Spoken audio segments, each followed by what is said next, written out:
신혼집에 시어머니가 들어오신 그날부터 우리 집의 공기는 미묘하게 달라지기 시작했어요. 겉으로 보기엔 더없이 화목한 가정이었습니다.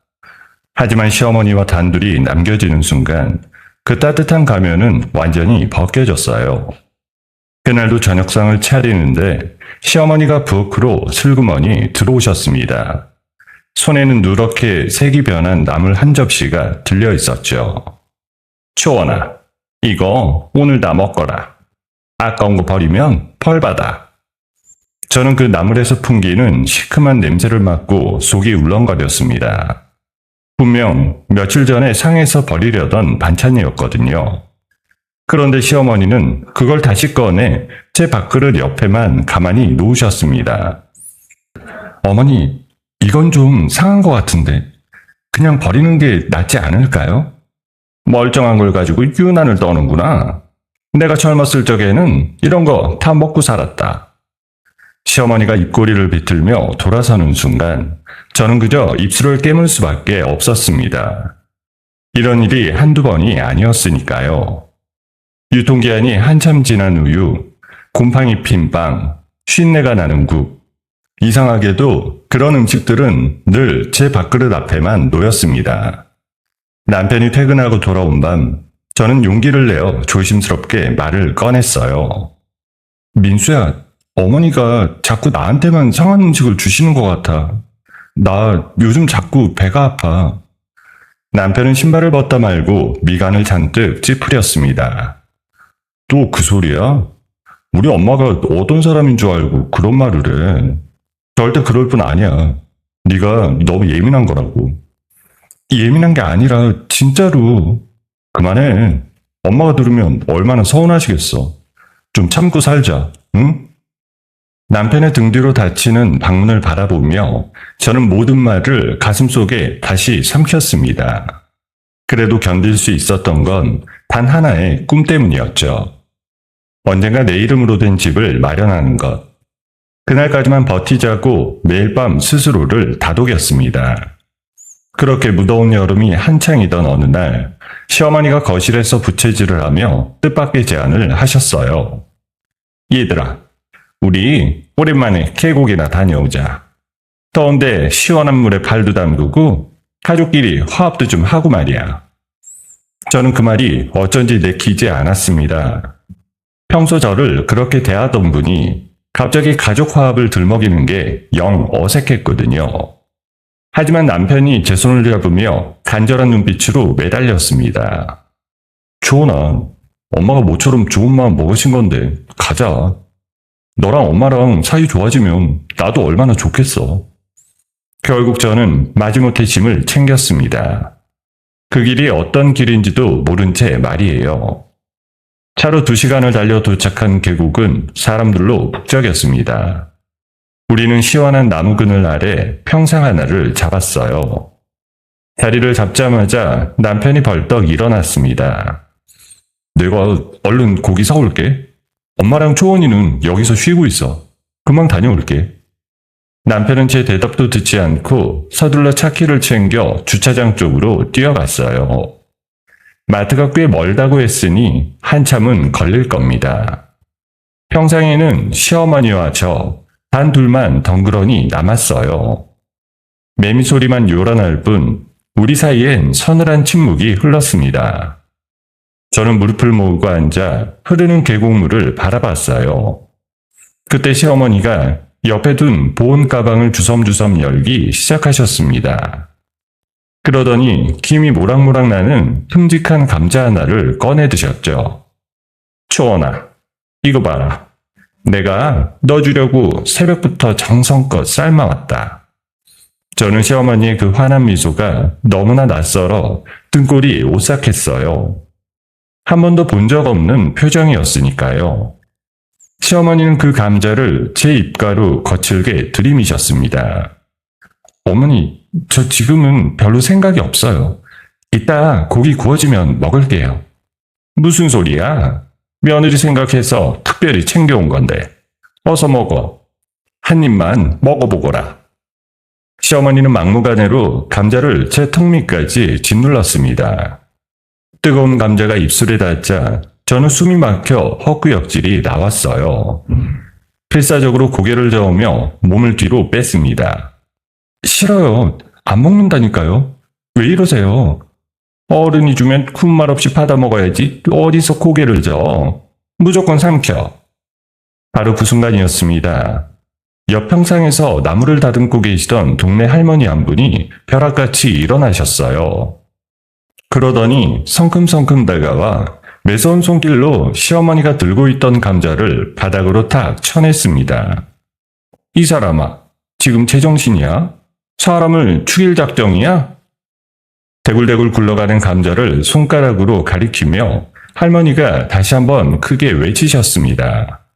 이 시퍼런 거 안 보여? 이건 술라닌 톡이 잔뜩 오른 거라고.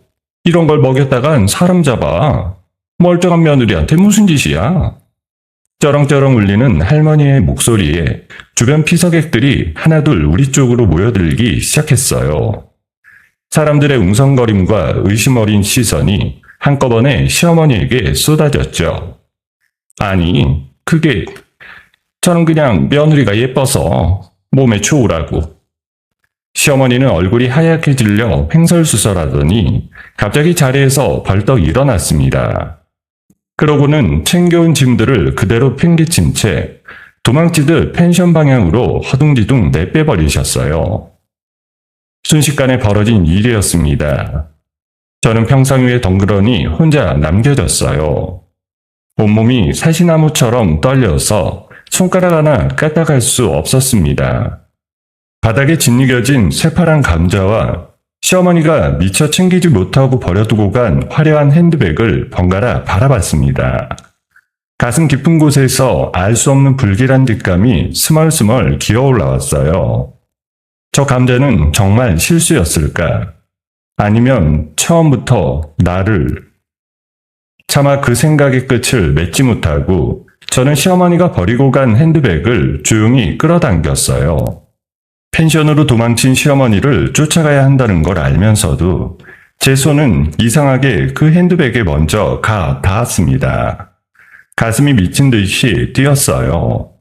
왜 그래야 하는지도 모른 채 그저 어떤 거대한 직감이 제 등을 떠밀고 있었습니다.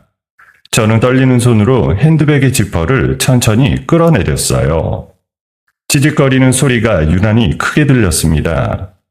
가방 안에는 평범한 물건들이 들어있었어요. 반쯤 쓰다만 립스틱, 곱게 접힌 손수건, 동전지갑. 늘 단정하던 시어머니다운 물건들이었죠. 그런데 그 물건들을 손으로 헤집다 보니 안쪽 깊숙한 바닥에서 두툼한 서류봉투 하나가 손끝에 걸렸습니다. 평범한 봉투가 아니었어요. 모서리가 닳도록 여러 번 만진 흔적이 있었고 손때가 묻어 누렇게 변해 있었습니다. 무언가를 애지중지 품고 다닌 사람의 흔적이었죠. 저는 마른 침을 삼키며 그 봉투를 꺼내 안에 든 종이들을 하나씩 펼쳐보기 시작했습니다. 순간 제 눈을 의심했어요. 거기엔 제 이름 석자, 이초원이 또렷하게 적힌 종이가 들어있었습니다. 사망보험 증서였어요. 그것도 한 장이 아니었습니다. 넘기고 또 넘겨도 끝없이 나오는 보험 증서마다 어마어마한 금액이 찍혀 있었습니다. 저는 그런 보험에 가입한 기억조차 없었어요. 이게 뭐야? 내가 언제 이런 걸 들었지? 분명 내 이름인데 내가 모르는 보험이 왜 여기 있어? 손이 사정없이 떨려서 종이가 바스락거렸습니다. 증서들을 한 장씩 넘기다 보니 봉투 안에서 또 다른 종이 한 장이 스르륵 미끄러져 나왔습니다. 흰 종이 위에 붉은 글씨로 휘갈겨 쓴 편지였어요. 글씨만 봐도 등골이 서늘해지는 기운이 느껴졌습니다. 편지의 내용은 이러했어요. 당장 합의금을 마련해 오지 않으면 당신이 그동안 숨겨온 추악한 불륜을 온 세상에 까발리겠다는 거였습니다. 천사인 척, 법 없이도 살 사람인 척 살아온 당신의 가면을 내 손으로 벗겨주겠다는 협박이었어요. 저는 그 편지와 보험 증서를 번갈아 바라보며 머릿속이 새하얗게 비어가는 걸 느꼈습니다. 처음엔 도무지 이해가 되지 않았어요. 이 두 가지가 무슨 상관이란 말인가? 그런데 가만히 들여다보고 있으려니 흩어져 있던 조각들이 하나둘 제 자리를 찾아 맞춰지기 시작했습니다. 20년 넘게 보험 설계사로 일해온 시어머니, 늘 자랑처럼 입에 올리던 그 VIP 고객들, 그 수많은 고객 중 한 유부남과 시어머니는 오래도록 깊은 관계를 맺어왔던 겁니다. 그러다 그만 상대방의 본처에게 그 사실을 들키고 만 거죠. 평생토록 한 땀 한 땀 쌓아 올린 천사표 이미지와 가족을 먹여 살리던 밥줄이 한순간에 끊길 위기에 처한 겁니다. 그 거액의 합의금을 마련할 길이 막막했던 시어머니가 마지막으로 떠올린 방법, 그게 바로 며느리인 저였던 겁니다. 제 이름으로 몰래 거액의 사망보험을 들어놓고 저를 독이 든 감자로 죽인 뒤에 그 보험금을 타내려 했던 거죠. 계곡 휴가가 끝나는 대로 곧장 협박범을 만나 합의를 볼 작정이었으니 이 치명적인 서류들을 차마 집에 둘 수가 없었던 겁니다. 그래서 늘 핸드백 속에 품고 다녔던 거죠. 그래서였어. 그래서 갑자기 계곡을 가자고 한 거였구나. 며느리가 예뻐서 챙겨왔다던 그 감자가 사랑이 아니라 처음부터 나를 죽이려던 거였어. 모든 그림이 한치의 오차도 없이 맞춰지는 순간 저는 다리에 힘이 풀려 평상 위에 털썩 주저앉고 말았습니다. 며칠 전 상한 반찬을 제 밥그릇에만 밀어넣던 그 손길, 오늘 아침 환하게 웃으며 감자를 삶아왔다던 그 미소, 그 모든 것이 저를 향한 살이었다는 걸 깨닫자 온몸에 소름이 돋았어요. 바로 그때 저 멀리 주차장 쪽에서 익숙한 목소리가 들려왔습니다. 초원아, 나왔어. 좋은 고기로 잔뜩 사왔다? 근데 엄마 어디 가셨어? 남편이 비닐봉지를 양손에 가득 들고 환하게 웃으며 평상 쪽으로 다가오고 있었습니다. 아무것도 모르는 듯한 그 해맑은 얼굴을 보는 순간 그동안 꾹꾹 눌러 참았던 분노와 방금 겪은 공포가 한꺼번에 터져나왔습니다. 저는 자리에서 벌떡 일어나 손에 움켜쥐고 있던 서류들을 남편의 얼굴을 향해 있는 힘껏 집어던졌어요. 김민수, 이거 봐. 이게 다 뭐냐고. 당신 엄마가 나를 죽이려고 했어. 허공에 흩날리는 하얀 종이들에 남편이 우뚝 멈춰섰습니다. 들고 있던 비닐봉지가 손에서 흘러내렸어요. 갑자기 무슨 소리야. 뭘 던지고 그래. 진정 좀 해봐. 진정하게 생겼어? 아까 당신 없는 사이에 당신 엄마가 나한테 독이 든 감자를 억지로 먹이려고 했어. 옆에 있던 동네 할머니가 아니었으면 나 지금쯤 여기서 죽었다고. 그런데 도망가면서 흘리고 간 가방에서 이게 나왔어. 내 이름으로 된 사망보험들. 그리고 저 붉은 편지. 당신 엄마 불륜 협박 편지야. 바닥에 떨어진 서류들을 황급히 주워든 남편의 얼굴이 글자를 읽어 내려갈수록 핏기가 가시며 하얗게 질려갔어요. 보험증서의 금액과 붉은 편지의 내용을 번갈아 확인하는 동안 종이를 쥔 남편의 두 손이 사시나무처럼 떨렸습니다. 이게 우리 엄마가... 아니야, 이건 말도 안 돼. 엄마가 어떻게 너한테 이런 짓을... 남편은 믿을 수 없다는 듯 고개를 세차게 가로저었어요. 그러더니 갑자기 두 눈에 핏발을 세우며 거칠게 숨을 몰아쉬었습니다. 가만 안 둬. 내가 직접 따져야겠어. 엄마 얼굴 보고 직접 물어봐야겠다고. 이게 사실인지 아닌지. 남편은 서류를 한 손에 움켜쥔 채 펜션을 향해 미친 듯이 비탈길을 뛰어 올라갔습니다. 저도 후들거리는 다리를 끌고 그 뒤를 비틀비틀 따라갔죠.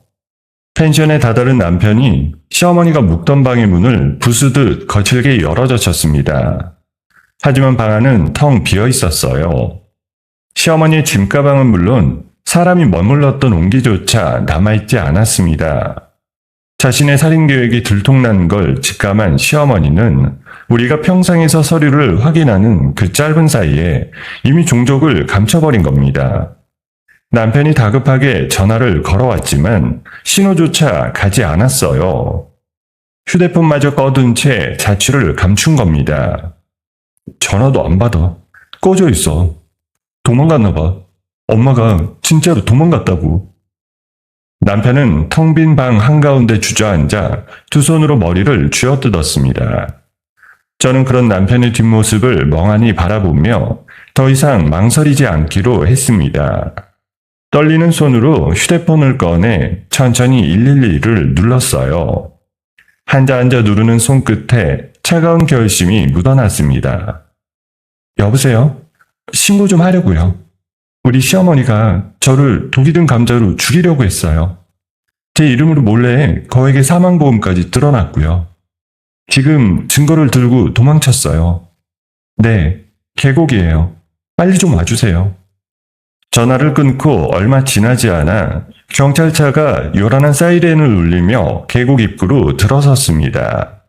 정복을 입은 경찰들이 현장으로 다가와 바닥에 짓이겨진 새파란 감자와 핸드백 속에서 나온 서류들을 하나하나 투명한 봉투에 담아 증거물로 수거해 갔어요. 한 경찰이 제게 다가와 무슨 일이 있었는지 차분히 물었고 저는 떨리는 목소리로 오늘 있었던 일을 처음부터 끝까지 빠짐없이 진술했습니다.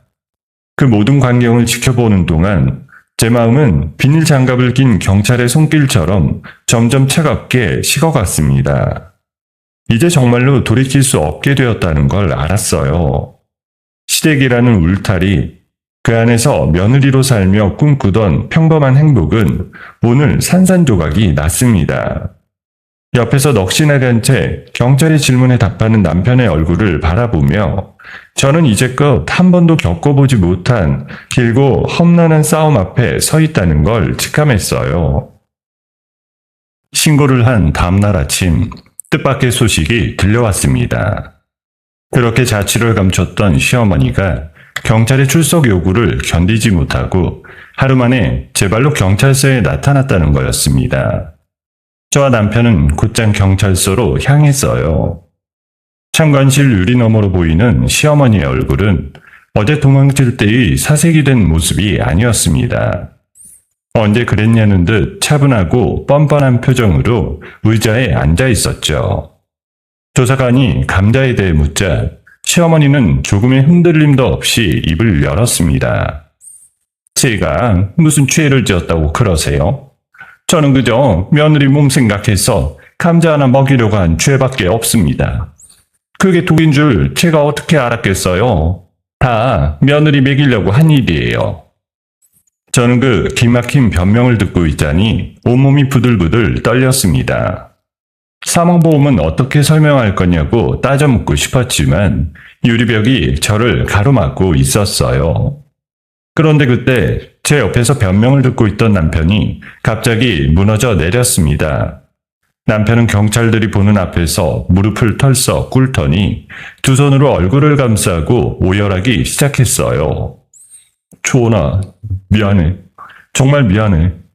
우리 엄마가 이 정도로 미친 사람인지 나는 정말 몰랐어. 내가 못나서 내가 엄마를 잘못 봐서 너를 이 지경으로 만들었어. 다 내 잘못이야. 남편은 제 손을 부여잡고 눈물을 뚝뚝 흘렸습니다. 어깨를 들썩이며 흐느끼는 그 모습이 어찌나 가련하던지요. 어제까지만 해도 엄마는 절대 그럴 사람이 아니라며 제 말을 무시하던 사람이었는데 어머니의 악행 앞에서 저렇게 처참하게 무너지는 걸 보니 일순간 제 마음이 약해졌습니다. 민수야, 일어나. 사람들이 봐. 네 잘못 아니야. 아니야, 내 잘못이야. 제발 나만은 떠나지 말아줘. 엄마랑은 내가 완전히 인연을 끊을게. 다시는 엄마 얼굴 안 봐. 너 하나만 보고 살게, 응? 저는 흐느끼는 남편을 내려다보며 한참을 망설였어요. 이 모든 비극의 원흉은 시어머니였지 남편이 아니라고 스스로를 다독였죠. 결국 저는 시어머니와 완전히 절연하는 것을 조건으로 남편의 손을 마주 잡아주었습니다. 그게 얼마나 어리석은 결정이었는지 그때는 꿈에도 몰랐어요. 하지만 시어머니는 결코 호락호락한 상대가 아니었습니다. 워낙 교묘하게 빠져나갈 구멍을 잘 찾는 사람이라 조사는 자꾸만 난항을 겪었어요. 증거는 분명한데도 시어머니는 그저 실수였다는 주장만 되풀이하며 빠져나갈 틈만 노렸습니다. 경찰조차 난감해하는 기색이 역력했어요. 그렇게 답답한 시간이 흐르던 어느 날 경찰서 로비에 또각또각 구두 소리를 울리며 한 중년 여성이 걸어 들어왔습니다. 날카로운 인상에 빈틈없는 정장 차림, 가슴엔 변호사 배지가 반짝이고 있었습니다. 그 사람은 망설임 없이 곧장 저를 향해 다가왔어요. 이초원 씨 맞으시죠? 잠깐 저랑 이야기 좀 나누실까요? 시간이 별로 없어요. 누구신데 저를 어떻게 아세요? 윤지수라고 해요. 당신 시어머니 박영희가 그동안 만나온 그 VIP 고객, 그 사람의 아내입니다. 그리고 그 협박 편지를 보낸 사람이기도 하고요. 저는 그 말에 숨이 턱 막혔습니다. 핸드백 속 붉은 편지를 쓴 장본인이 제 눈앞에 나타난 거였으니까요. 윤지수는 대형 로펌에서도 피도 눈물도 없기로 소문난 형사와 이혼 사건만 전문으로 다루는 변호사였습니다. 윤지수는 저를 따로 자신의 법률사무소로 데려갔어요. 깔끔하게 정돈된 사무실에 마주 앉아 윤지수가 차분하지만 서늘한 목소리로 입을 열었습니다. 우리 둘 다 박영희한테 당한 피해자예요. 나는 남편을 빼앗겼고 당신은 목숨을 잃을 뻔했죠. 그 여자 보통이 아니에요. 감정적으로 덤벼들었다간 또 교묘하게 빠져나갈 거예요. 그 추악한 민낯을 완전히 짓밟아버리려면 철저하게 법으로 묶어야 돼요. 그게 무슨 말씀이세요? 내가 당신 변호를 맡겠다는 거예요. 무료로. 나도 그 여자를 끝장내고 싶고 당신도 마찬가지잖아요. 우리는 이해관계가 완벽하게 일치해요. 손을 잡읍시다. 윤지수는 두툼한 서류 뭉치를 제 앞으로 밀어놓았어요. 그 안에는 시어머니의 불륜을 입증하는 방대한 증거자료와 앞으로 어떻게 법적으로 공세를 펼칠지 빈틈없이 짜인 계획서가 들어있었습니다. 저는 그 자료들을 한 장 한 장 넘겨보며 이 냉철한 사람과 손을 맞잡는 것 말고는 다른 길이 없다는 걸 확신했습니다. 좋아요. 함께 하겠습니다. 그 사람 반드시 죗값을 치르게 해주세요. 그날부터 우리 두 사람은 한 몸처럼 움직였어요. 경찰 수사에 적극적으로 협조하며 결정적인 증거들을 차례차례 내밀었죠. 가장 강력한 한 방은 보험가입 서류였습니다. 윤지수가 필적 감정을 의뢰한 결과 그 보험 증서에 적힌 제 서명이 전부 시어머니가 위조한 것이라는 결과가 나왔거든요. 저는 단 한 번도 그 서류에 사인한 적이 없었으니까요. 거기에 더해 시어머니가 불륜 상대에게 합의금을 보내라며 독촉한 송금 내역까지 증거로 제출되었습니다. 그제야 시어머니가 왜 그렇게 돈에 쫓겼는지, 왜 며느리를 죽이면서까지 보험금을 노렸는지가 만천하에 드러났죠. 압도적인 증거 앞에서도 시어머니는 끝까지 발뺌을 했습니다. 모르는 일이다, 누군가 나를 모함하는 거다 하면서요. 하지만 그 뻔뻔함도 오래가지 못했어요. 윤지수가 마지막 카드를 꺼내들었거든요. 바로 불륜 상대였던 그 남자 윤지수의 남편이었죠. 윤지수의 집요한 압박에 못 이긴 그 남자가 결국 경찰 앞에서 입을 열었습니다. 시어머니가 며느리 앞으로 보험을 들었다며 곧 큰돈이 생길 거라 했던 이야기, 합의금을 마련하겠다며 자신에게 했던 말들을 전부 증언한 거예요. 자신이 사랑했다 믿었던 여자의 살인 계획을 스스로 폭로한 셈이었죠. 그 충격적인 증언이 터져나오자 그렇게 단단하던 시어머니의 가면이 마침내 산산이 부서졌습니다. 더 이상 빠져나갈 구멍이 없다는 걸 깨달은 시어머니는 의자에 주저앉아 멍한 눈으로 허공만 바라봤어요. 그리고 그날 시어머니는 살인미수와 보험 사기 혐의로 구속 수감되었습니다. 시어머니가 수갑을 차고 경찰서를 나서던 날 남편은 제 손을 두 손으로 꼭 감싸주었어요. 두 눈엔 눈물이 그렁그렁 맺혀 있었습니다. 주원아, 이제 다 끝났어. 그 사람도 죗값을 치르게 됐고 이제 우리 둘만 남았어. 앞으로 우리 앞날에는 좋은 일만 있을 거야. 내가 약속할게. 다시는 네가 눈물 흘릴 일 없게 할게. 저는 그 눈물 어린 미소를 보며 비로소 안도했습니다. 길고 험난했던 싸움이 드디어 끝났다고 믿었으니까요. 남편의 따뜻한 손길에 기대어 저는 이제 정말로 평범한 행복이 시작될 거라고 굳게 믿었습니다. 그 믿음이 또 다른 지옥의 시작이라는 걸 까맣게 모른 채로 말입니다. 시어머니가 구속된 지 한 달이 지났어요. 윤지수 변호사의 손길이 닿자 사건은 조용히 묻히지 않았습니다. 시어머니의 보험 사기와 살인 미수 행각은 동네 곳곳으로 퍼져나갔고 심지어 시어머니가 20년 넘게 몸담았던 회사 게시판에게까지 낱낱이 올라갔습니다. 천사표 보험 설계사로 행세하던 시어머니는 그렇게 사회적으로 완전히 매장당하고 말았어요. 저를 옥죄던 그 거대한 억압의 그림자가 사라지자 우리 부부의 일상에는 믿을 수 없을 만큼 평온한 공기가 감돌았습니다. 남편 김민수는 매일같이 사람이 달라진 듯 굴었어요. 퇴근하고 돌아오면 앞치마를 두르고 진수성찬을 차려냈습니다. 초원아, 오늘은 네가 좋아하는 갈비찜 했어. 어서 와서 앉아. 손에 물 한 방울 안 묻히게 내가 다 할게. 무슨 바람이 불어서 이래? 매일 이러니까 내가 다 미안하잖아. 미안하긴. 그동안 너 고생한 거 생각하면 이 정도는 아무것도 아니야. 평생 내가 갚을게.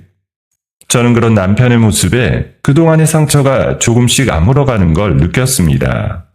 그리고 마침내 오랫동안 마음속에만 품어온 꿈을 이룰 결심을 했죠. 저는 시어머니가 제 이름으로 부당하게 가입시켰던 보험들을 전부 해지했어요. 그 돈에 남편이 그동안 모아두었던 적금을 합쳤습니다. 그렇게 마련한 목돈으로 평소 그렇게도 살고 싶었던 수도권 신도시의 깨끗한 아파트를 계약했어요. 그것도 다른 누구도 아닌 제 이름으로요. 계약서에 제 이름 석자가 또렷이 박힌 걸 보는 순간 저는 가슴이 벅차올라 눈물이 핑 돌았습니다.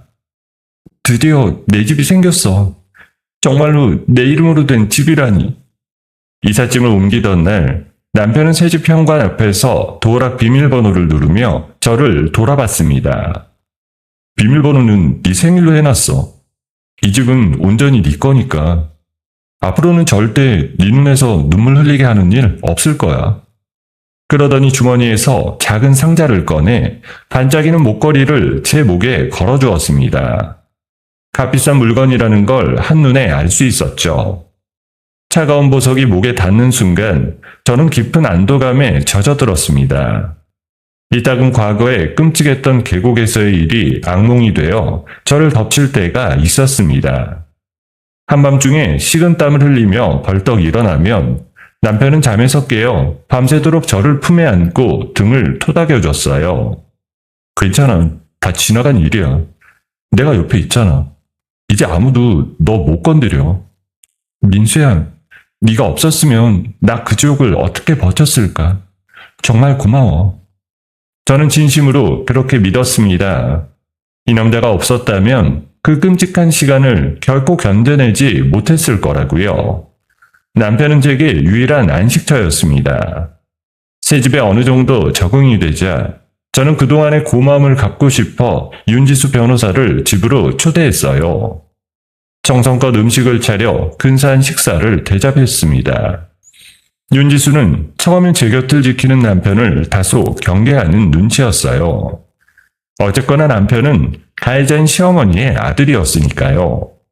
하지만 남편이 저를 살뜰히 챙기는 모습을 한참 지켜보더니 조금은 마음을 누그러뜨리는 듯 했습니다. 가해자의 가족인데도 이렇게 곁을 지키는 게 쉽지 않은 일이죠. 초은 씨가 좋은 사람 만났네요. 아닙니다. 제 어머니가 지은 죄 제가 평생 갚아도 모자라요.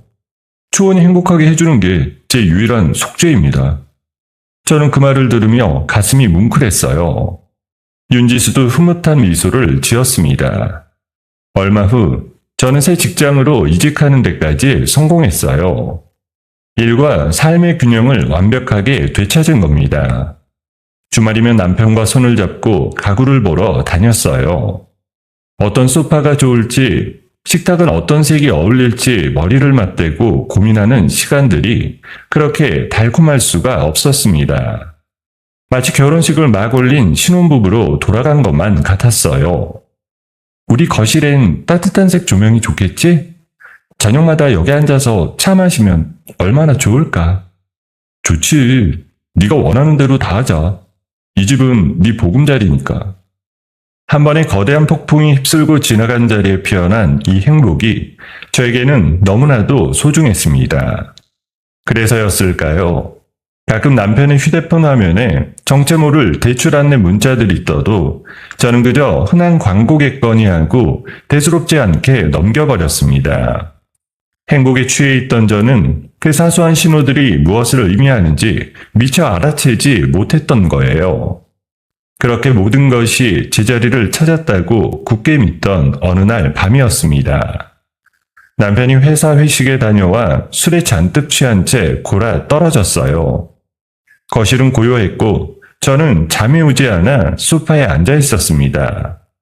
그때 거실 탁자 위에 놓여있던 남편의 낡은 태블릿이 혼자서 화면을 밝히며 윙하는 진동을 울렸습니다. 뭔가 동기화되고 있다는 알림이었어요. 저는 별 생각 없이 태블릿을 집어들었습니다. 화면을 끄려고 손가락으로 화면을 넘기던 그 순간 저는 그만 숨을 멈추고 말았어요. 남편이 평소 쓰지 않는다고 했던 어떤 숨겨진 계정 하나가 거기서 동기화되고 있었거든요. 그리고 그 안에는 시어머니가 구속되기 전의 날짜로 기록된 수백 개의 은밀한 메신저 대화 내역이 빼곡하게 들어차 있었습니다. 이게 뭐야? 이 대화들은 다 뭐지? 심장이 불길하게 쿵쿵 뛰기 시작했습니다. 저는 떨리는 손가락으로 그 대화창 하나를 천천히 눌렀어요. 새벽 2시 온 집안은 죽은 듯이 고요했습니다. 남편의 코 고는 소리만이 안방에서 희미하게 들려왔죠. 저는 거실 소파에 웅크리고 앉아 떨리는 손가락으로 태블릿 화면을 천천히 위로 밀어 올렸습니다.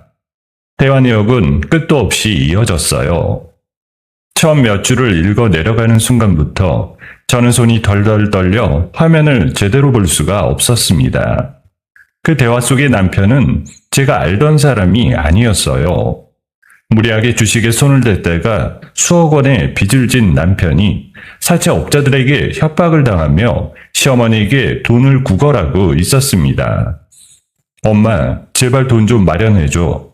이러다 나 죽어. 하면서 비굴하게 매달리는 흔적들이 고스란히 남아있었죠. 빚이 수억이라고? 주식으로 이런 빚을... 나는 전혀 몰랐는데. 하지만 그건 시작에 불과했습니다. 스크롤을 더 내리던 저는 어느 대화 앞에서 그만 손가락이 굳어버렸어요. 시어머니가 보낸 메시지였습니다. 며느리 앞으로 거액의 사망보험을 들어놨다는 내용이었죠. 저는 남편이 그 메시지에 분노했기를 펄쩍 뛰며 말렸기를 간절히 바랐습니다. 그런데 남편의 답장은 제 모든 기대를 산산조각 냈습니다. 남편은 이렇게 적어놓았어요. 엄마, 그 돈 나오면 내 주식빚부터 갚고 우리 반반 나누는 거 잊지 마. 처리는 깔끔하게 하고.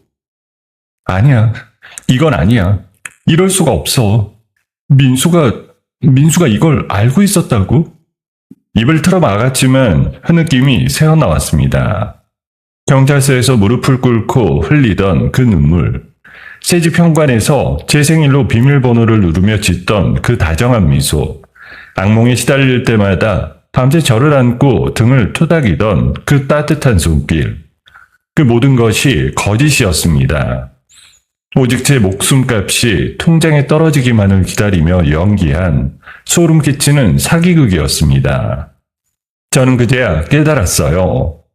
시어머니는 그저 행동대장이었을 뿐, 이 모든 살인 계획을 뒤에서 조종한 진짜 흑막은 다름 아닌 제 남편이었다는 걸요. 하지만 진짜 지옥은 그 아래에 있었습니다. 대화의 끝자락에는 사진 몇 장이 첨부되어 있었어요. 떨리는 손으로 그 사진들을 확인한 저는 끝내 비명을 삼켜야 했습니다. 시어머니의 독감자 계획이 혹시라도 실패할 경우를 대비해 남편이 직접 알아본 다른 방법들이었습니다. 자동차 브레이크를 어떻게 손봐야 사고로 위장되는지, 집에 불을 내서 어떻게 사고처럼 꾸미는지, 인터넷을 뒤져 치밀하게 찾아낸 내용들을 캡처해둔 사진들이었어요. 브레이크, 화재. 이 사람이 나를 이렇게 죽이려고 계획을 세웠어. 한두 가지가 아니야. 발밑에 바닥이 통째로 꺼지는 것만 같았습니다. 가장 믿었던 사람, 유일한 안식처라 여겼던 그 사람이 사실은 시어머니보다 더한 악마였던 거예요. 끔찍한 배신감과 공포가 한꺼번에 밀려와 저는 온몸을 떨었습니다. 안방에서 들려오는 남편의 평온한 숨소리가 그렇게 끔찍할 수가 없었어요. 저는 당장이라도 안방으로 달려가 잠든 남편의 목을 조르고 싶은 충동에 휩싸였습니다. 손이 부들부들 떨리며 저절로 주먹이 쥐어졌죠. 하지만 가까스로 그 충동을 억눌렀습니다. 이 끔찍한 진실을 저 혼자서는 도저히 감당할 수 없다는 걸 알았으니까요. 저는 떨리는 손으로 그 모든 대화 내역과 사진들을 빠짐없이 제 휴대폰으로 백업했습니다. 그리고 단 한 사람, 윤지수 변호사에게 그 자료들을 전부 전송했어요. 그것 말고는 제가 할 수 있는 게 아무것도 없었습니다. 날이 밝았어요. 저는 밤새 한숨도 자지 못한 채 부엌에 섰습니다. 아무 일도 없었던 척 평소처럼 아침상을 차렸습니다. 잠에서 깬 남편이 부스스한 얼굴로 식탁에 앉았어요. 어제 회식 때문에 늦게 와서 미안해. 아침까지 차려주고 고마워. 어서 먹어. 국 식기 전에. 오늘도 일찍 와. 저는 어금니를 악물고 미소를 지어 보였어요. 그 얼굴에 뜨거운 국물을 끼얹어 버리고 싶은 충동을 참아내는 게 제 평생 가장 힘든 일이었습니다. 남편이 출근하고 현관문이 닫히는 소리가 들리자마자 저는 무너질 듯 주저앉았어요. 그리고는 곧장 가방을 챙겨 윤지수의 사무실로 달려갔습니다. 사무실 문을 열고 들어선 저는 윤지수 앞에 태블릿을 내밀며 그 자리에 주저앉아 짐승처럼 오열했습니다. 변호사님, 민수가 처음부터 다 알고 있었어요. 아니, 민수가 시킨 거였어요. 다 거짓말이었어요. 저를 죽이려고 했어요. 윤지수는 제가 건넨 화면 속 증거들을 차갑고 냉철한 눈으로 한참 동안 검토했습니다. 그러더니 천천히 입을 열었어요. 초원 씨, 정신 차려요. 지금 당장 남편을 붙잡고 따져봐야 아무 소용 없습니다. 오히려 증거가 부족하다는 핑계로 빠져나갈 구실만 줄 뿐이에요. 이 대화 내용만으로는 살인을 모의했다는 정황은 되지만 결정적인 한 방이 부족해요. 그럼 어떻게 해야 돼요? 저 사람이랑 한 집에서 어떻게 살아요? 방법이 하나 있어요. 그 사람이 직접 두 번째 범행을 저지르게 만드는 거예요. 그리고 그 현장을 잡아서 현행범으로 체포하는 거죠. 빠져나갈 구멍을 완전히 막아버리는 거예요. 저는 그 말에 숨이 턱 막혔습니다. 사랑한다 믿었던 남편을 제 손으로 직접 함정에 빠뜨려 감옥에 보내야 한다는 거였으니까요. 한순간 망설임이 밀려왔습니다. 아무리 그래도 한때는 부부였던 사람인데. 하지만 그 망설임은 오래가지 않았어요. 저를 한낱 돈벌이 수단으로 취급하며 제 목숨을 가지고 흥정하던 그 메시지가 머릿속에 떠올랐거든요. 가슴속에서 뜨거운 도끼가 끓어올랐습니다. 할게요. 그 사람한테 털끝만큼의 자비도 베풀지 않을 거예요. 어떻게 하면 되는지 말씀해 주세요. 저는 눈물을 닦아냈습니다. 그날부터 윤지수와 저는 머리를 맞대고 치밀한 덫을 설계하기 시작했어요. 집안 곳곳에 숨길 최첨단 소형 카메라를 주문하고 만일의 사태에 대비해 사설 경호원을 섭외하는 일까지요. 제가 살던 보금자리를 저는 남편의 무덤으로 만들 작정이었습니다. 그 완벽한 D-Day를 향해 저는 한 걸음씩 나아가기 시작했어요. 덫을 놓기 시작한 지 일주일이 흘렀습니다. 저를 향한 남편의 태도는 겉으로는 여전히 다정했어요. 아침마다 입을 맞추고 출근길엔 차 조심하라며 손을 흔들었죠.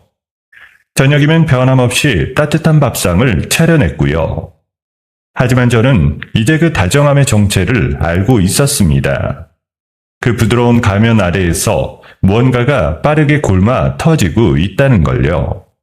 주식시장이 연일 곤두박질 친다는 뉴스가 흘러나올 때마다 남편의 얼굴은 눈에 띄게 어두워졌어요.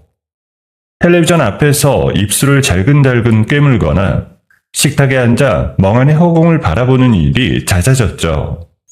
한밤중이면 사채업자들의 빚독촉 전화가 걸려왔습니다. 그럴 때마다 남편은 베란다 구석으로 몸을 숨긴 채 누군가와 다급하게 통화했어요. 목소리를 한껏 낮췄지만 돈을 좀 기다려달라며 사정하는 소리가 문틈으로 새어나왔습니다. 통화를 마치고 돌아오는 남편의 눈빛에는 점점 다급하고 초조한 광기가 서리기 시작했어요. 그러던 어느 날부터 남편은 부쩍 제 일상을 캐묻기 시작했습니다. 평소엔 관심도 없던 것들을요. 조원아, 너 요즘 퇴근이 몇 시지? 야근 같은 건 없어? 이번 주말엔 따로 약속 있어? 늘 비슷하지 뭐. 주말엔 그냥 집에 있을 건데. 왜 갑자기 그런 걸 물어? 아니, 그냥 네 컨디션 좀 챙기라고. 요즘 피곤해 보여서 그래. 잠은 잘 자고? 요즘은 잠이 푹 들더라. 베개에 머리만 대면 골아 떨어져. 저는 일부러 그렇게 대답했습니다. 그 질문들이 무엇을 향하고 있는지 똑똑히 알고 있었으니까요. 제가 언제 집에 있는지, 언제 가장 깊은 잠에 빠지는지를 확인하려는 거였습니다. 마침내 남편이 살해의 결단을 내릴 시기가 코앞에 닥쳤다는 걸 직감했어요. 그날부터 저는 매일 밤 수면제를 먹고 깊이 잠든 척 연기를 해야 했습니다.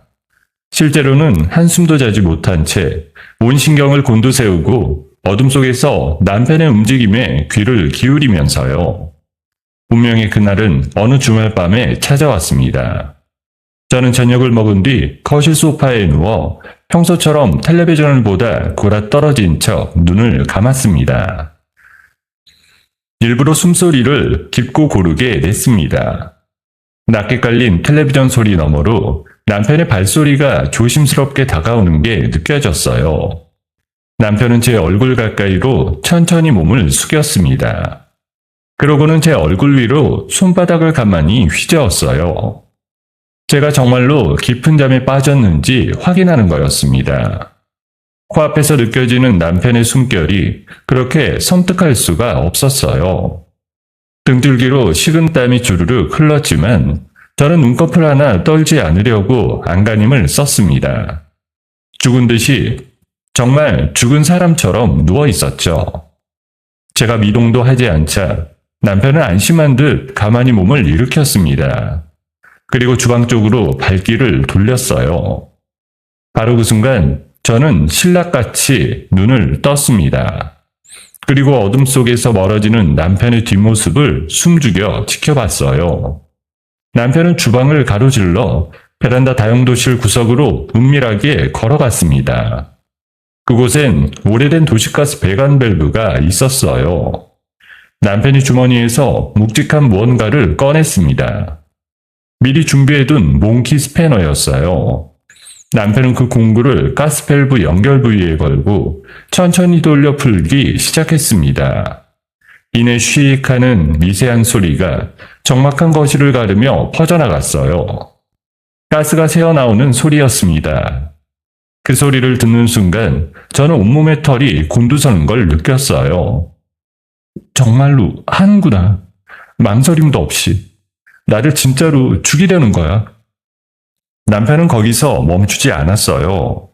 새어나온 가스가 집안에 천천히 차오르도록 베란다 창문을 하나하나 꼼꼼하게 걸어 잠갔습니다. 손잡이를 돌려 잠겼는지 2번, 3번 확인까지 했습니다. 그러고는 겨울에 쓰려고 미리 꺼내두었던 전기 히터를 끌어왔어요. 히터의 타이머를 한참 만지작거리더니 시간을 맞췄습니다.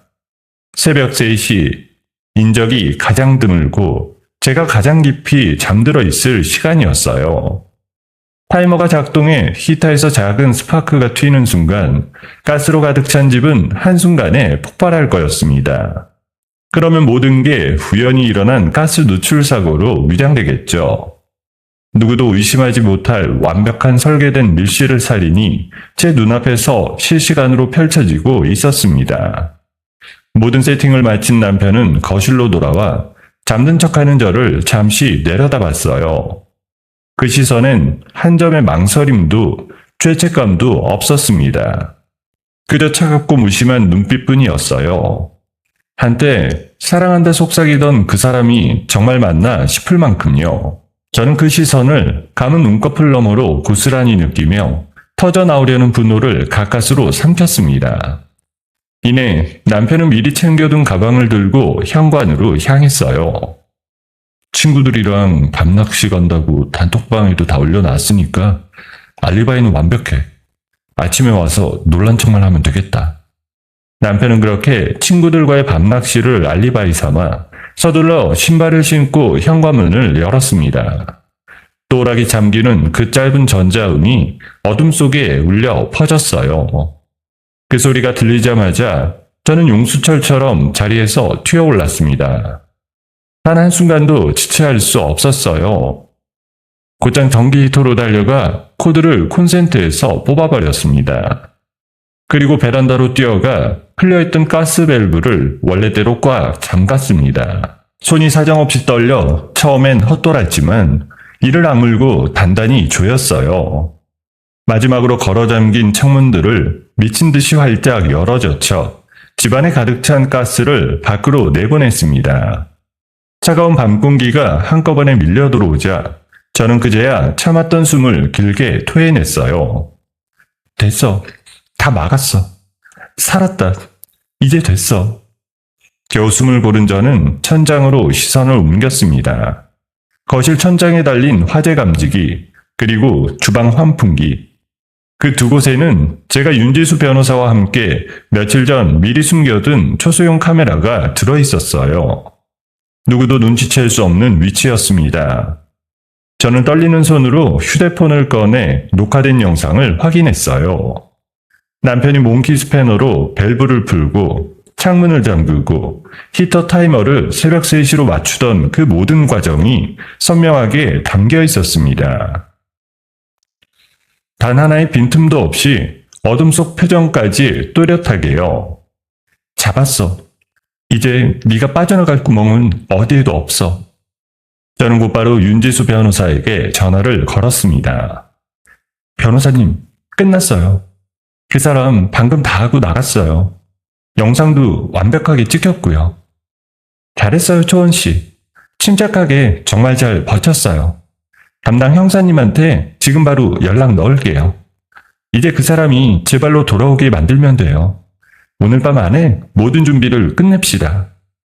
전화를 끄는 저는 담당 형사에게도 곧장 연락을 넣었어요. 그리고 그날 밤 저와 윤지수 그리고 경찰은 우리 집안의 마지막 함정을 세팅하기 시작했습니다. 폭발 사고가 났을 거라 굳게 믿고 돌아올 남편이 제 발로 걸어 들어와 자신의 모든 죄와 마주하게 될 그 덫을요. 저는 환하게 불을 밝힌 거실 소파에 앉아 동이트기를 조용히 기다렸습니다. 더 이상 손끝조차 떨리지 않았어요. 아침 7시 창밖이 뿌옇게 밝아올 무렵이었습니다. 현관 도어락을 누르는 전자음이 조심스럽게 울렸어요. 밤낚시를 핑계로 집을 나섰던 남편이 돌아온 거였죠.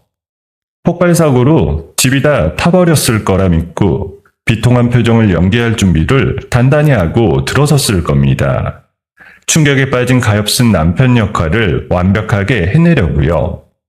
하지만 현관문을 열고 들어선 남편의 눈앞에 펼쳐진 건 시커먼 잿더미가 아니었습니다. 환하게 불이 켜진 멀쩡한 거실, 그리고 그 안에 무겁게 흐르는 차가운 정막이었죠. 거실 한가운데 소파에는 멀쩡하게 살아있는 제가 팔짱을 낀 채 앉아 있었어요. 저는 들어서는 남편을 똑바로 노려봤습니다. 제 양옆으로는 굳은 표정의 윤지수 변호사와 정복을 갖춰 입은 경찰 2명이 남편을 에워싸듯 서 있었습니다. 남편의 얼굴이 순간적으로 일그러졌어요.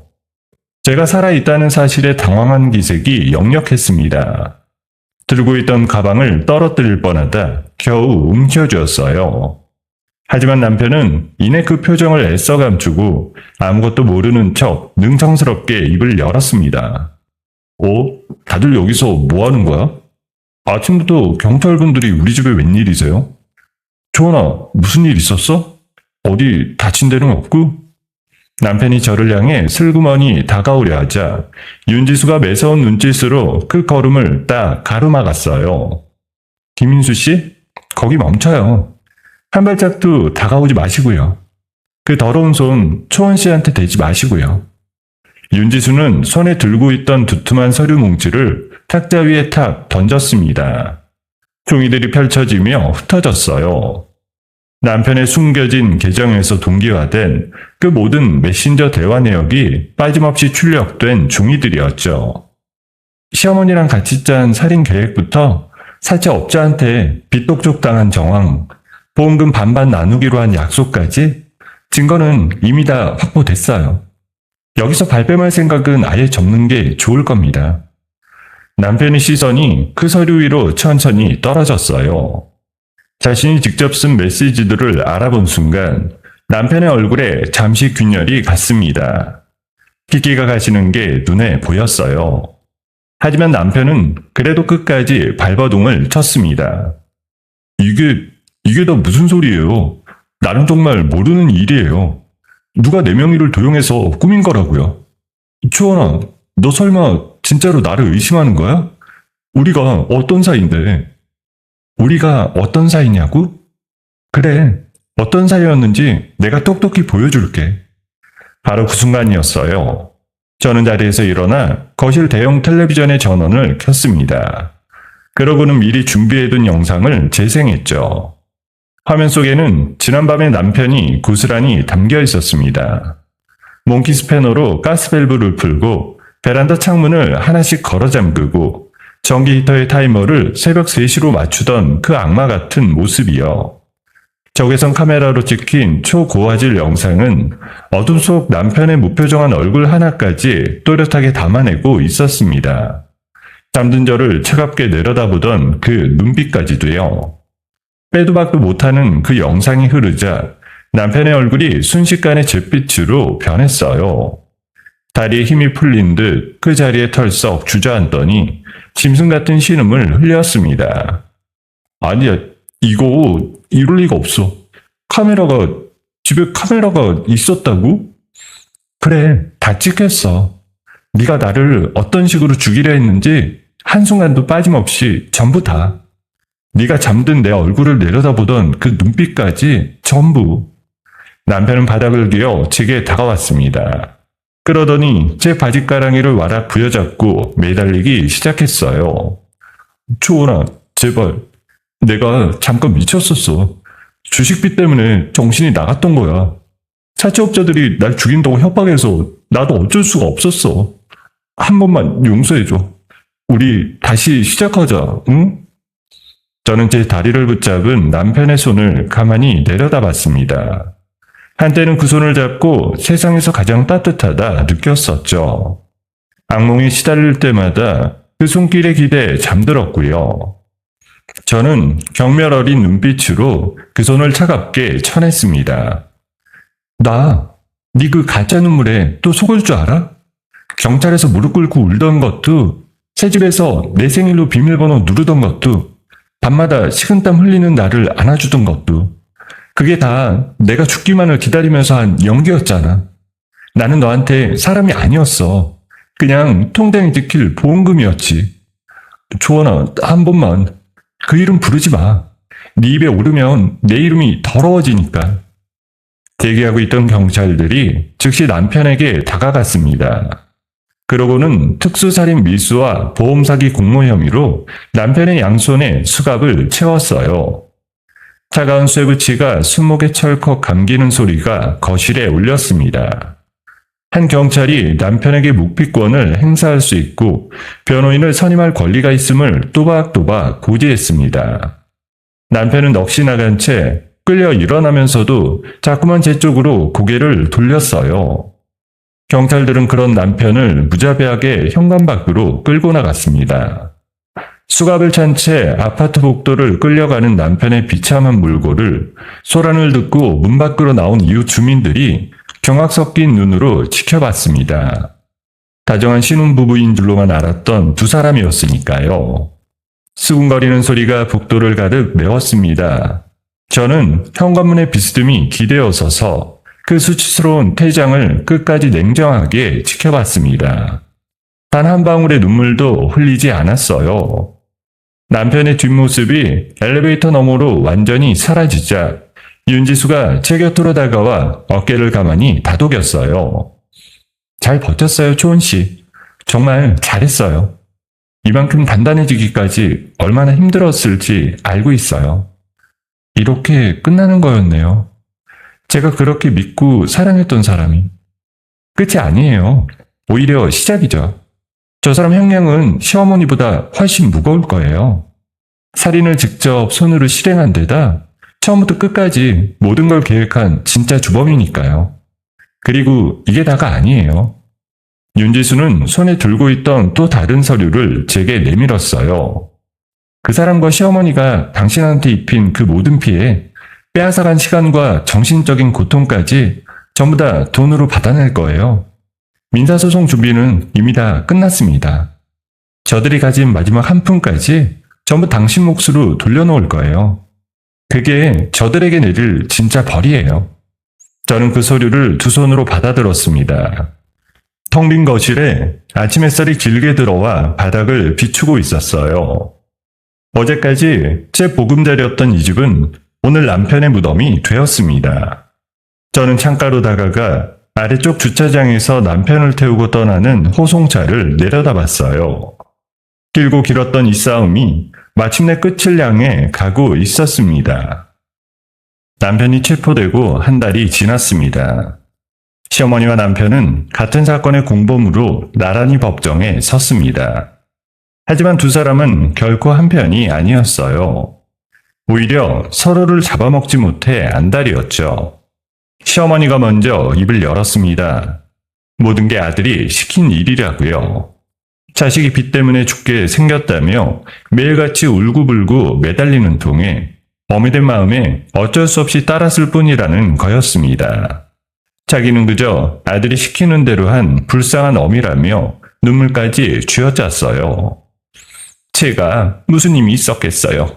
다 우리 민수가 시킨 겁니다.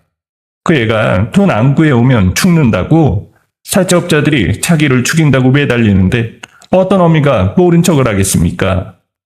그 말을 듣고 있던 남편이 벌떡 일어나 소리쳤어요. 그게 무슨 거짓말이야? 보험 처음 든 것도 엄마였고 그 감자 삶아온 것도 엄마였잖아. 나는 그냥 엄마가 하라는 대로 따라간 거라고. 다 엄마가 시작한 거야. 한때는 서로를 위해 며느리이자 아내인 저를 죽이려 모의했던 모자가 법정에서는 서로에게 죄를 떠넘기며 짐승처럼 으르렁댔어요. 차마 눈뜨고 보기 힘든 추악한 진흙탕 싸움이었습니다. 저는 방청석 맨 앞자리에 꿋꿋이 앉아 그 광경을 끝까지 지켜봤어요. 그토록 미워했던 두 사람이었지만 막상 적고를 보고 있자니 미움보다 허망함이 앞섰습니다. 결국 두 사람 모두 법정에서 최고형에 가까운 무거운 형을 선고받았어요. 판결이 내려지던 순간 시어머니는 그 자리에 털썩 주저앉아 통곡을 쏟아냈고 남편은 모든 걸 체념한 듯 멍하니 허공만 바라봤습니다. 두 사람은 그렇게 핏 한 점 들지 않는 교도소의 차가운 독방으로 끌려 들어갔어요. 법정문을 나서며 저는 비로소 길었던 악몽의 한 챕터가 닫히는 걸 느꼈습니다. 형사재판이 끝나기 무섭게 윤지수 변호사는 곧바로 민사소송에 들어갔어요. 그동안 차곡차곡 쌓아 올린 증거들 앞에서 저들은 단 한마디 변명도 제대로 하지 못했습니다. 윤지수의 빈틈없고 집요한 법적 압박 끝에 저는 역대급이라 불릴 만큼 큰 위자료 승소 판결을 받아냈어요. 이게 끝이 아니에요. 저들이 가진 거 전부 다 받아낼 거예요. 한 푼도 남기지 않고요. 윤지수는 거기서 멈추지 않았습니다. 시댁 명의로 남아있던 자그마한 부동산과 통장에 남은 재산까지 전부 제 이름으로 가압류해 회수하는 데 성공했죠. 저를 죽이려 했던 자들이 가진 마지막 한 푼까지 그렇게 정당하게 제 몫으로 돌아왔습니다. 빼앗긴 시간과 짓밟힌 마음에 대한 작지만 분명한 대가였어요. 모든 것을 빼앗기고 감옥에 갇힌 그 모자의 비참한 소식이 이따금 바람결에 들려왔어요. 하지만 제 마음에는 신기하게도 동정심 한 조각 일지 않았습니다. 그저 오랫동안 가슴 한구석에 묵혀두었던 거대한 쓰레기를 마침내 내다버린 듯한 후련함만이 남았습니다. 이제야 숨이 제대로 쉬어지네. 진짜로. 저는 악몽의 잔재가 곳곳에 배어있는 그 신혼집을 미련 없이 처분했습니다. 그 집에서 보낸 달콤했던 시간들이 전부 거짓이었다는 걸 안 이상 단 하루도 더 머물고 싶지 않았으니까요. 현관 비밀번호로 눌렀던 제 생일도, 목에 걸어준 목걸이도 전부 저를 안심시키려던 연기의 소품일 뿐이었죠. 그 돈을 종잣돈 삼아 저는 평소 마음속으로만 그려왔던 따뜻한 분위기의 작은 주택으로 이사했습니다. 햇살이 온종일 잘 드는 마당이 있고 한 점 한 점 손수 고른 가구들로 채운 온전한 저만의 공간이었어요. 누구의 눈치도 볼 필요 없이 제가 원하는 색으로 벽을 칠하고 제가 좋아하는 자리에 화분을 놓았습니다. 그렇게 꾸민 집안을 둘러볼 때마다 저는 비로소 제 인생의 주인이 되었다는 걸 실감했어요. 2번이나 죽음의 문턱을 넘으며 저는 사람을 향한 믿음을 영영 잃어버릴 뻔했습니다. 가장 가까운 사람이 가장 무서운 사람이 될 수 있다는 걸 뼈에 사무치게 배웠으니까요. 하지만 그 지옥 같은 시간 속에서도 저는 끝까지 저를 믿고 곁을 지켜준 단 한 사람을 얻었습니다. 윤지수 변호사였죠. 처음엔 그저 이해관계로 손을 맞잡았던 우리는 어느새 평생을 함께할 은인이자 든든한 동반자가 되어 있었어요. 그 사람 덕분에 저는 다시 세상을 마주할 용기를 낼 수 있었습니다. 어느 날 윤지수와 마주 앉아 따뜻한 차를 마시던 저는 오랫동안 마음에 품어온 결심을 조심스레 털어놓았어요. 변호사님, 저 회사 그만두려고요. 그리고 완전히 새로운 일을 시작해보려고 해요. 새로운 일이라니? 무슨 생각을 하고 있는데요? 저 같은 사람들을 돕고 싶어요. 가장 가까운 사람한테 상처받고 그 안에 갇혀서 빠져나오지 못하는 사람들이요. 작게라도 심리상담 센터를 열어보려고요. 제가 직접 겪어봤으니까 그 마음을 누구보다 잘 아니까요. 정말 좋은 생각이에요. 그럼 우리 사무실 옆 건물로 와요. 마침 빈자리가 있더라고요. 가까이 있으면 서로 든든하잖아요. 무슨 일 생기면 바로 달려갈 수도 있고요. 저는 잘 다니던 회사를 과감히 그만두고 윤지수의 법률사무소 바로 옆 건물에 작은 심리상담 센터를 열었습니다. 가까운 사람에게 상처받은 여성들이 마음을 추스르고 다시 제 2발로 단단히 설 수 있도록 돕는 곳이었죠. 간판을 올리던 날 저는 한참 동안 그 이름을 올려다보며 가슴이 벅차올랐습니다. 센터에 첫 내담자를 맞이하던 날이었습니다. 잔뜩 움츠린 어깨로 조심스레 문을 열고 들어오는 그 여성의 모습에서 저는 과거의 저를 봤습니다. 시어머니의 썩은 반찬을 묵묵히 삼키고 남편의 눈치를 살피며 서름을 꾹꾹 눌러 참던 그 나약한 며느리 말이에요. 저는 그 여성의 차가운 손을 가만히 2손으로 감싸 쥐었습니다. 여기서는 마음 놓고 다 얘기해도 돼요. 제가 다 들어드릴게요. 천천히 괜찮아질 때까지요. 그 여성이 눈물을 글썽이며 고개를 끄덕이는 모습을 보며 저는 마음속으로 조용히 되뇌었습니다. 썩은 만찬을 삼키며 울던 그 며느리 이초원은 이제 이 세상 어디에도 존재하지 않는다고요. 저는 더 이상 그때의 제가 아니었습니다. 퇴업 첫날 저녁 윤지수가 축하 화분을 들고 환하게 웃으며 찾아왔어요. 탐스러운 화분에는 작은 카드가 한 장 꽂혀 있었습니다. 저는 그 카드를 펼쳐 천천히 읽어내려갔어요. 거긴 이렇게 적혀 있었습니다. 최고의 복수는 보란 듯이 완벽하게 행복해지는 거예요. 우리 끝까지 잘 살아봅시다. 변호사님, 이거 보고 또 울 뻔했잖아요, 진짜. 울긴 왜 울어요? 이젠 웃을 일만 남았는데. 우리가 결국 이겼잖아요. 우리는 서로를 마주보며 가장 편안하고 맑은 웃음을 터뜨렸습니다. 그동안 흘린 눈물이 무색할 만큼 후련하고 가벼운 웃음이었죠. 그날 퇴근길, 저는 천천히 걸으며 하늘을 올려다봤어요. 눈부신 저녁 노을이 온 거리를 붉게 물들이고 있었습니다. 제 발걸음은 그 어느 때보다 가벼웠어요. 누구의 간섭도, 누구의 거짓된 미소도 없이 오롯이 제 두 손으로 일궈낸 일상이었죠. 이 평범하기 그지없는 하루가 저에게는 너무나도 위대하게 느껴졌습니다. 저는 저를 옥죄던 그 모든 끔찍한 악연의 고리를 제 손으로 완벽하게 끊어냈어요. 한때는 제 전부였던 사람들이 알고 보니 제 목숨을 노리던 자들이었다는 사실은 평생 잊지 못할 겁니다. 하지만 그 상처가 저를 무너뜨리지는 못했어요. 오히려 저를 더없이 단단하게 만들었습니다.